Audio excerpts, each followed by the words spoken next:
tonight. We're going to be in the book of Proverbs, and we're going to be continuing our study. We're going to be in chapter 5. The last 4 chapters of this book, we've seen this kind of really similar structure, where it's the parent teaching the children, or Solomon teaching his son. We last week we read how King Solomon was actually taught in a very similar way by his dad, King David.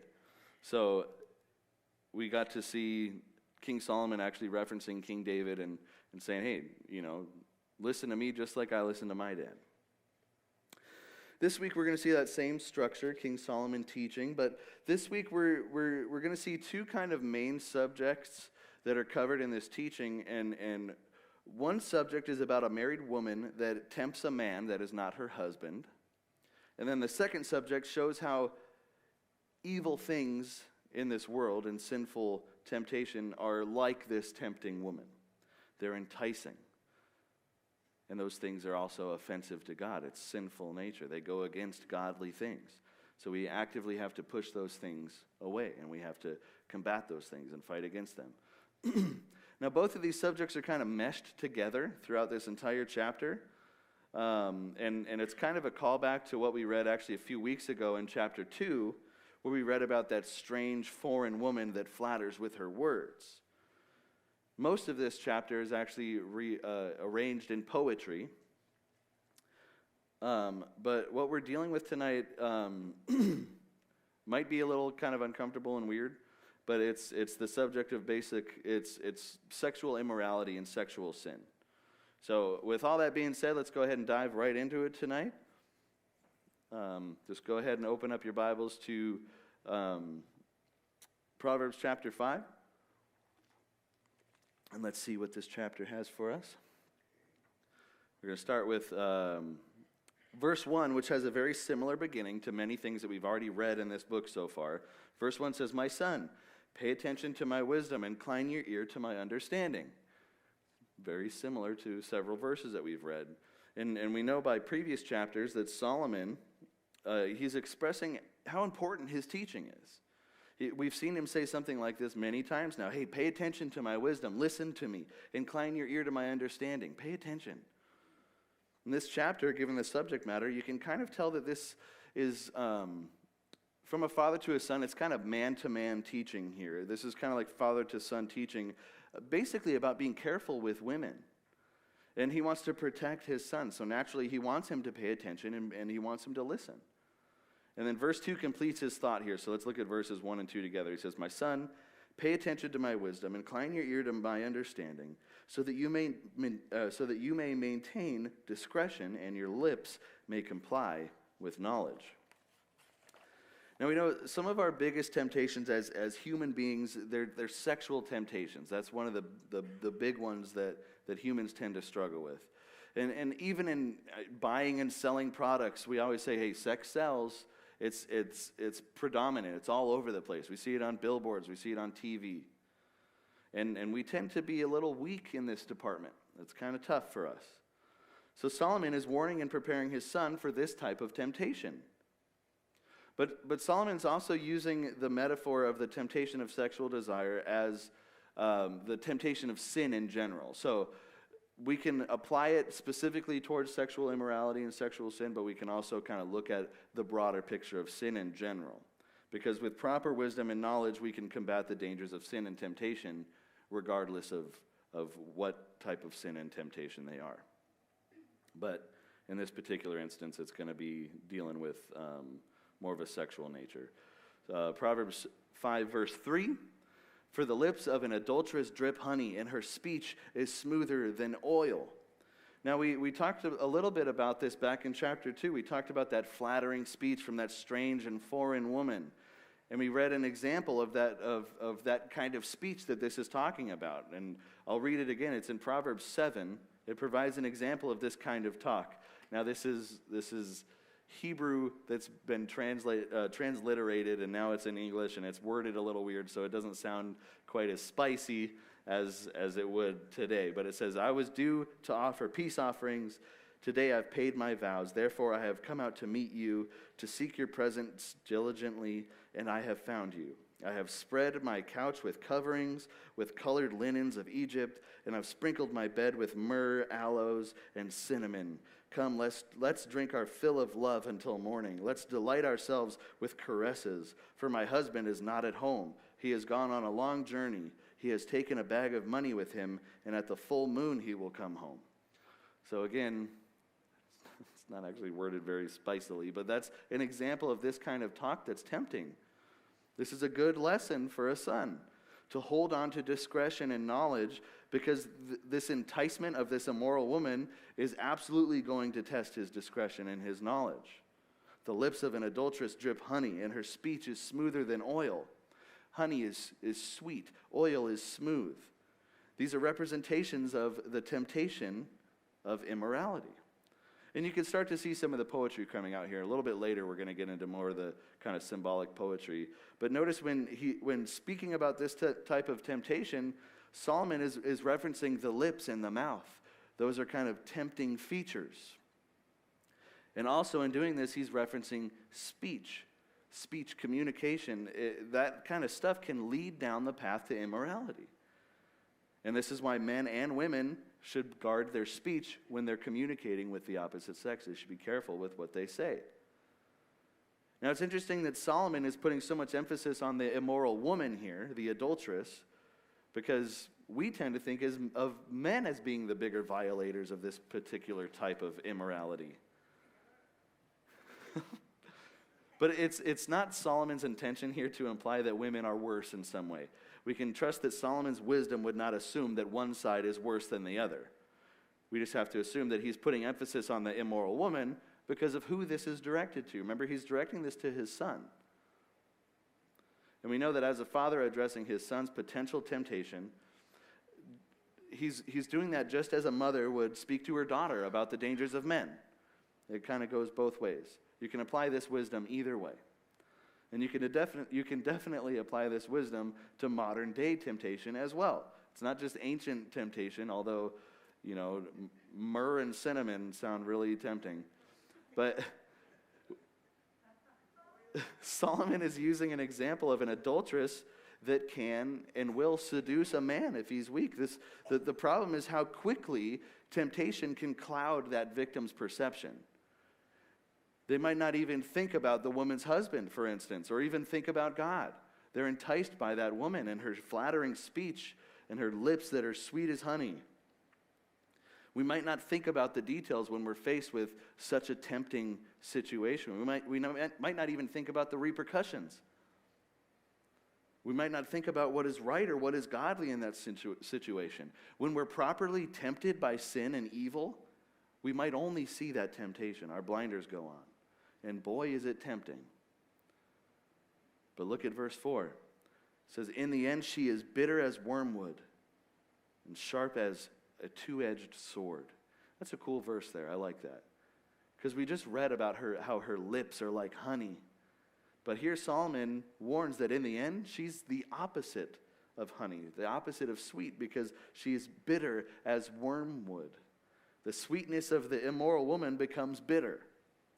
And her smooth oil-like pleasantness becomes as sharp as a two-edged sword. It's dangerous. Now, talking about overall temptation here, it might seem attractive at the time, whatever it is, but the end result is anything but good, whatever that kind of sinful, evil temptation is. And if it's left unchecked, we know where that leads. In fact, look at verse 5. It says, her feet go down to death. Her steps take hold of Sheol. That path of giving in to temptation and giving in to sin, it leads to death. Again, looking at this from the overall perspective of temptation and sin, we know where that leads. We know the wages of sin is death, both spiritually and literally. And, if we want to get down to it, sinful lifestyles can lead to actual physical death and physical problems and issues. And Solomon continues on these thoughts with verse 6. He says, she does not ponder the path of life. Her ways are unstable, and she doesn't know it. So you can imagine that if we're looking at this from the woman's perspective now, to actively go out and pursue someone to commit this sin from this adulteress's point of view, that seems like a pretty unstable way of conducting life, to actually go out and pursue someone to sin, to seek that out. You can assume she doesn't have the man's best interest at heart. She's not concerned with him or where his heart is or what his life looks like. And what's important here is that the man, from his perspective, he cannot know the woman's intentions. And again, we see the metaphor of life as a pathway or as a journey. Sometimes on the path of life, people don't make the best choices. And they don't have God or godly intentions in the forefront of their mind. They don't think about God. They don't think about others. Sometimes things are driven by selfish impulses, and it's tough. And we give into those temptations. She's not thinking about the path of life. She is unstable, and she doesn't even know that she's unstable. So this is a warning, not just for Solomon's son, but for everybody. Because yes, we need to be wary of enticing temptations, whatever the temptation is. But at the same time, this is a warning to not be like this woman as well. We cannot draw others into temptation either, whether we know it or not, which is why it's so important for us to just avoid this stuff altogether. Look at verse 7. It says, "Now then, my sons, listen to me and do not turn away from the words of my mouth." So first off, you notice Solomon's going from my son to my sons. Some translations might say my children. But again, we see Solomon starting out his thought by saying, listen to me, listen to my words, and do not turn away from them. So let's see what he has to say here in verse 8. He says, "Keep your way far from her, and do not go near the door of her house." That's some practical advice. That just plain and simple makes total sense. Stay away from her. Don't even go by her house. Because sometimes we think that maybe we can overcome temptation. Maybe we can become a little bit prideful and overconfident. Say, you know what? I'm not worried about it. I'm cool. Solomon's saying, don't even test it. If you're strong or whatever, cool. Sure, you're strong enough, but don't test it. Keep your way far from her. The best thing to do is just stay away from it.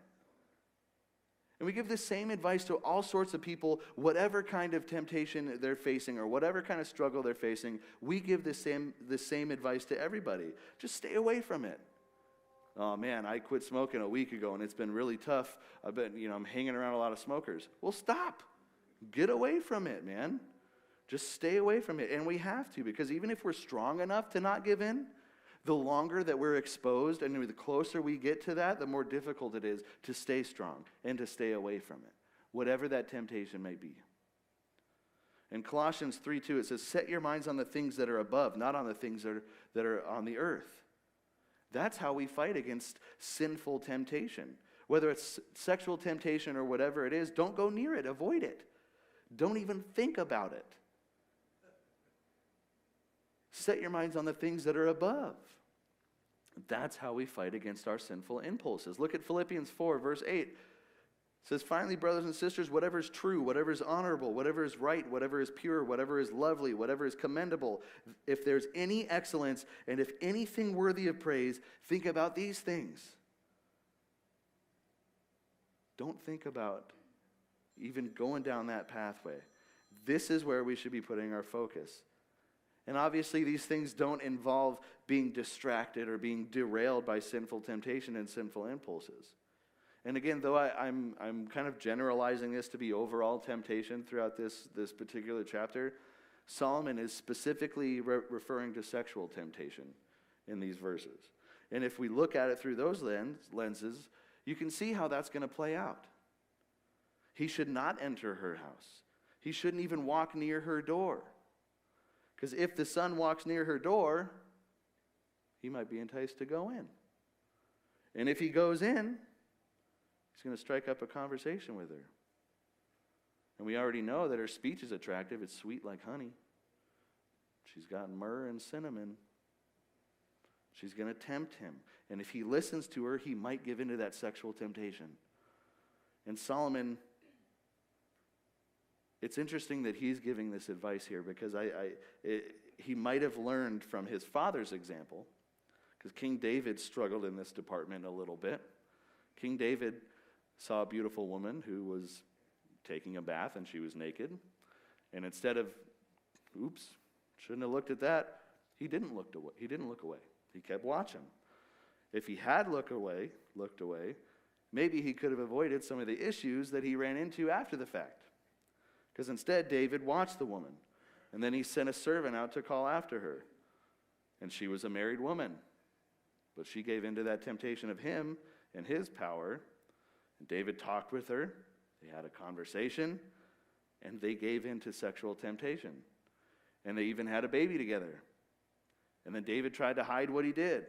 He even had the woman's husband killed in battle. Then David eventually married that woman. And though he tried to hide what he did, God knew what David had done. And David's older sons fought David because of what he had done. And the baby, who was David's youngest son, died. And then later, David and that same woman had another son. And that second son was Solomon, the guy who wrote this book. So he might know a thing or two about giving into that sexual temptation. But we'll get into him later. Look at verses 8 and 9 together. He says, keep your way far from her and do not go near the door of her house. Otherwise, you will give your vigor to others and your years to the cruel one. Unfortunately, given human history, we know that sexual sin is something that we've always kind of struggled with. And Solomon describes a handful of things that are negatively affected by sexual sin. And the first one he lists here is vigor. He says, you'll give your vigor to others. The Hebrew word there for vigor is splendor or majesty. Some translations might say honor. You give your honor to others. There's a real sense of honor to those that strive to remain pure and that actively fight against sinful impulses. And he writes that you give your years to the cruel one. Adultery and sexual immorality have the ability to ruin lives of multiple people. But Solomon doesn't stop there either. Look at verse 10. He says, and strangers will be filled with your strength, and your hard-earned possessions will go into the house of a foreigner. If you look at this from a modern perspective, how many times have we seen rich and powerful men lose their wealth because of adultery? Or something happens like that. We see this all the time. We see divorces and alimony and child support and homes and possessions sold and seized. We see all sorts of stuff that come out of this, on top of all the emotional pain and everything else that comes with it. So we should be careful with our strength. We should use our strength for good things, not for things like this. Because our energy is precious, and the things that we put our time into, our time is valuable. And we can run the risk of really hurting ourselves with our choices, not to mention collateral damage. In verse 11 it says, and you will groan in the end when your flesh and your body are consumed. The Hebrew word there for groan is like a growl. It's used to describe a growling lion. Again, specifically addressing sexual sin and the toll it takes on our lives, sexual immorality has the possibility to leading to disease and sickness, just on face value. So in a literal way, your flesh and your body are consumed. But you can also look at this as the stress of maybe living a double life or the cost of being deceptive. These verses are warning that the price of infidelity is a very high price. From your faith or your strength to your possessions to your flesh and your body. And then look at what these groans look like. He actually verbalizes them in verse 12. He says, and you say, how I hated instruction, and my heart disdainfully rejected rebuke. One super common thing that we tend to see with this kind of sexual sin is regret. A short-lived excitement or a fling or whatever it might be, it can have real-world, long-term, serious consequences. And that doesn't count the spiritual ramifications that are tied with it as well. Here Solomon is saying is that if his children give in, you're going to regret it. And they're going to growl and they're going to groan and they're going to realize that they didn't listen. And they didn't avoid making these mistakes. And you can tell that these groanings are past tense. They're from someone that already made the mistake. They already experienced the ruin and the guilt that comes from sexual immorality.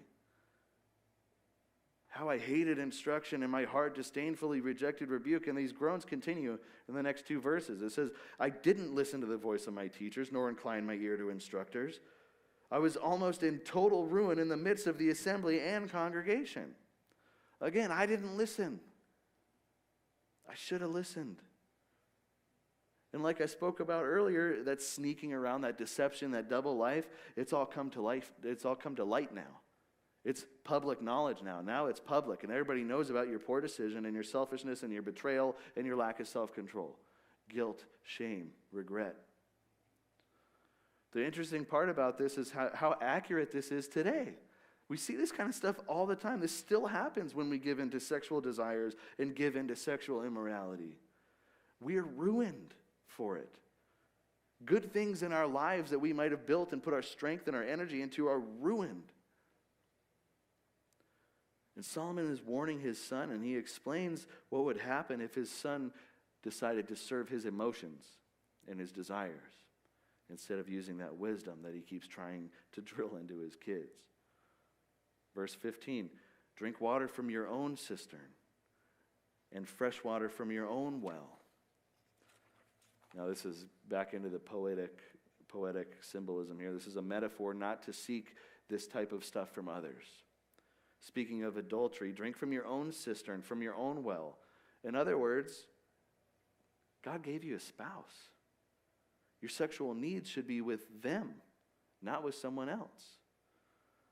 All of this wisdom goes back to God. God provides. The water there is that he's speaking of here is thirst for sexual desire. And there are references to this in a couple other places and verses in Proverbs that we'll get to later in our study and referenced in the Song of Solomon. But this is about avoiding adultery. Solomon is basically telling his son he's got his own wife. Satisfy that thirst with her. Likewise, for the adulterous woman, she needs to be focusing on her husband, not seducing other men. Look at Hebrews 13, verse 4. It says, marriage is to be held in honor among all, and the marriage bed is to be undefiled, for God will judge the sexually immoral and adulterers.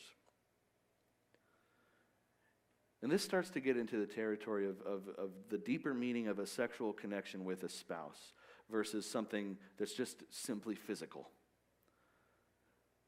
When we start to see sex everywhere, which we do, I mean, it's everywhere. It's all over the place. It seems to promote that lie that it's just something physical. It doesn't matter. Sex is just physical. It doesn't mean anything. But the truth of it is that it's intimacy. It's intimate. Sharing oneself with someone in a very special way. It's a very important thing in marriage. And it conveys so much more than just something physical. And to devalue that is wrong. God gave it to us the way that he did for a reason. Intimacy with meaning goes beyond just the pleasurable aspects of it. And Solomon continues in verse 16. He says, should your springs overflow into the street, streams of water in the public squares? Continuing along the metaphor of what the water means, Solomon's son should have a certain respect for his own activity. And again, using the metaphor of water, water is speaking of that thirst for sexual desire, and it should flow the correct way. Now, different interpretations of this verse explain it in different ways. So, if you're looking at the cistern from verse 15 and the springs from that well, and then here the springs flowing into public squares, some take it as a picture of fathering children outside of marriage or similar areas like that, where it kind of branches into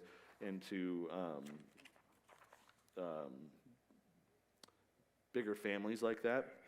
But in the context here, it seems to be more of a contrast between private and public intimacy, because God meant for sex to be in the privacy of marriage and not in the public squares. It's for the husband's satisfaction, and it's for the satisfaction of his wife.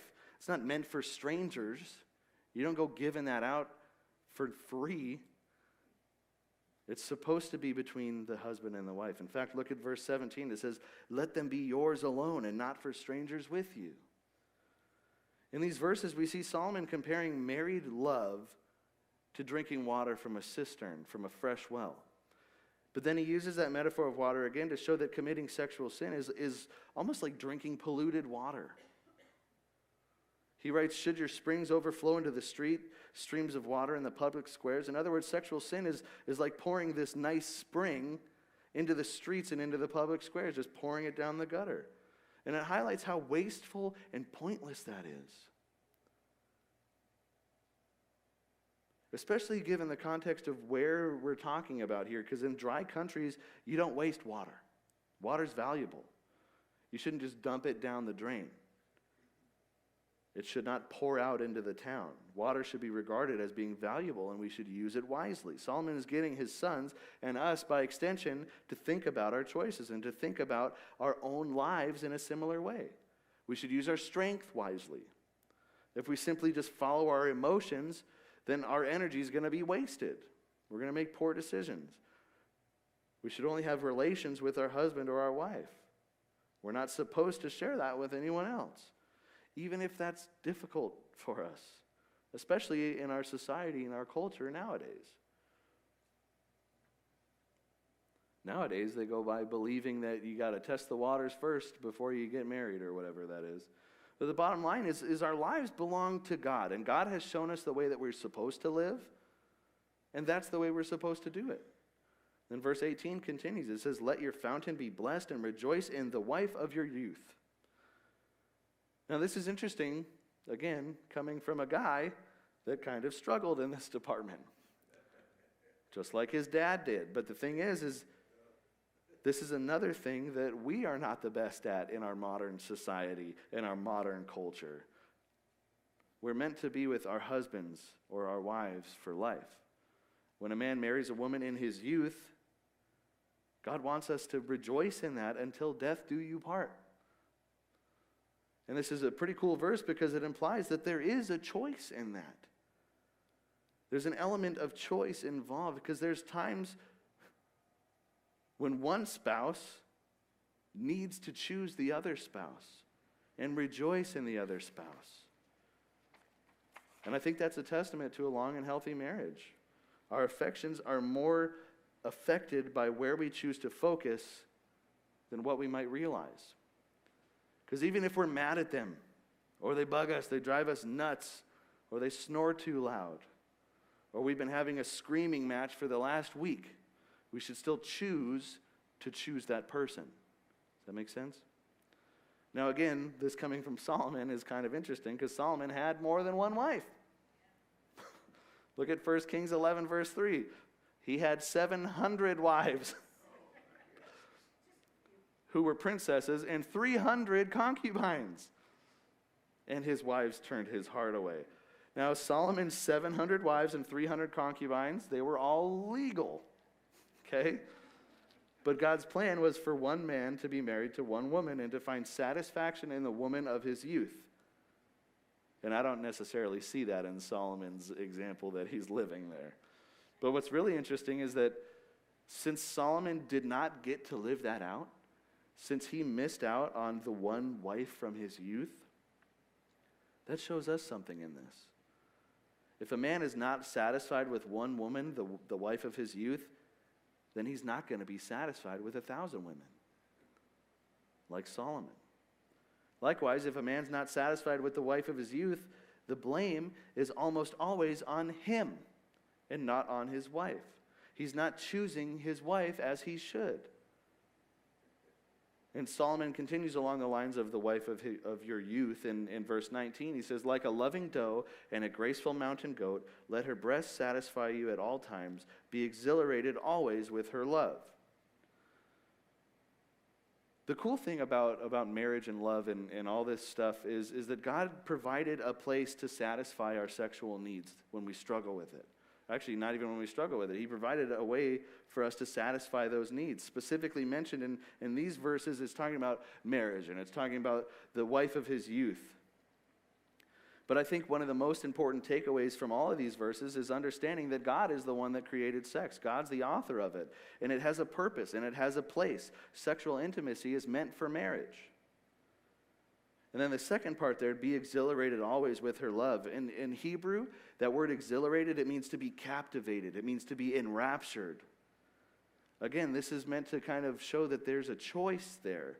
Because yes, we fall in love and we can't live without them, and it's all gushy stuff, kissy, lovey-dovey, and that's fine. But the reality of marriage is that it does have its difficulties. It does have tough times. Can't live with them, can't live without them. The important part is, once again, choosing that person, for better or for worse. You make that vow. We tend to love what we choose to put our affections in. A husband can choose to be exhilarated and captivated and enraptured with love towards his wife. And the thing is that goes even if they might not feel that spark anymore, or that lovey-dovey stuff might not be there anymore. It almost becomes a conscious decision, as difficult as it might be to kind of grasp that concept. In verse 20, it says, "For why should you, my son, be exhilarated with an adulteress and embrace the breasts of a foreigner?" If we know that God provides a way for the spouses to take care of their sexual needs in marriage, then this verse makes more sense. Because it doesn't make sense for a man to fall into temptation with an immoral woman. If that man had a right relationship with God and his spouse, it would make much more sense that he would not give in to this temptation. Because that's the way marriage is designed. It's like a gift. Marriage is supposed to be give and take. You're supposed to give yourself to your spouse all the time. And I know that's easier said than done sometimes. But marriage is not supposed to be, I go 90, you come 10. Marriage is supposed to be teamwork, working together. It should be enjoyable for the most part. If you continuously choose your spouse, this verse makes total sense. Why should you be exhilarated with an adulteress? Why should you engage in immoral acts with a stranger? Because if you're right in your marriage and you're right in your relationship with God, you wouldn't even venture down that path. Verse 21, "For the ways of everyone are before the eyes of the Lord, and he observes all his paths." None of us are perfect. And I think everybody struggles with sexual sin at some point in their lives. And I think there's a lot of difficulties with this topic. But this is a great reminder for anybody that might be dealing with this or has dealt with this in the past or anybody that might experience it in the future. It's interesting because with the deception and the secrecy of sexual immorality, there's a lot of tiptoeing. It's very often hidden. It's a secret, and we try to keep it quiet, or we act like maybe we can get away with it. But Solomon's reminding us that the ways of everyone are before the eyes of the Lord. God sees all of our ways, all of our paths. Nothing's hidden from him, even the things that we want to hide from him. And notice Solomon is saying God observes our paths. Now what this is saying is that sometimes when exposed to a temptation that we want to keep a secret, we might think we can hide it. We might think nobody knows. But God knows. God knows anything that's committed in secret. God knows everything done in private. And Solomon continues with verse 22. He says, "His own wrongdoings will trap the wicked, and he will be held by the ropes of his sin." Man, that's a pretty powerful verse.